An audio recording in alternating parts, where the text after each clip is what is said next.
La situation dans les EHPAD est préoccupante.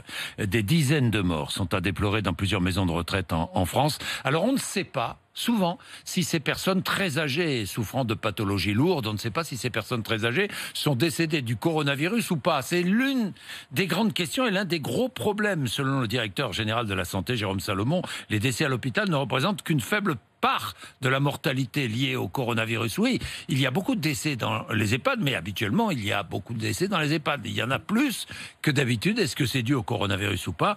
Est-ce que c'est dû à d'autres causes? Je sais pas, moi, la solitude, l'isolement. Faut-il craindre le pire dans les EHPAD? De nombreuses familles dont les proches sont placés sont inquiètes. C'est le cas de Dominique. Son père, dont la santé est fragile, réside en maison de retraite depuis plus d'un an.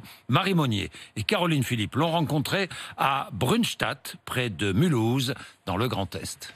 Bonjour, je suis la fille de Monsieur Grinenberger. Vous pouvez juste me dire comment il va? Il va bien.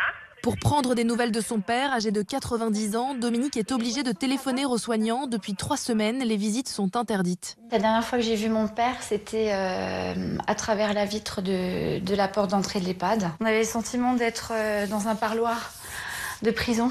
Cette distance imposée est difficile à vivre pour elle. C'est anxiogène dans le sens où on se pose toujours la question de comment ça va.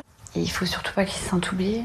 Mais le plus dur, c'est l'inquiétude de voir le coronavirus pénétrer dans cet établissement de la région Grand Est où réside son père. Je crois qu'ils font partie encore d'un des seuls établissements qui n'a pas encore de cas de Covid-19. C'est un château de cartes, hein. Tout est très fragile. Il y a une carte qui tombe, toutes les autres tombent derrière. Et c'est vrai que ça fait froid dans le dos. Cet établissement a mis en place le confinement avant les consignes nationales. Le personnel est équipé de masques, de gants et de surblouses. Hélène Ternavac, qui dirige cet EHPAD, essaye de limiter au maximum le risque de contamination. Nous avons commencé à isoler les résidents par étage afin de pouvoir, si malheureusement un jour un résident est affecté ou bien un agent, pouvoir tout de suite cerner dans quel secteur se trouvait l'agent et le résident.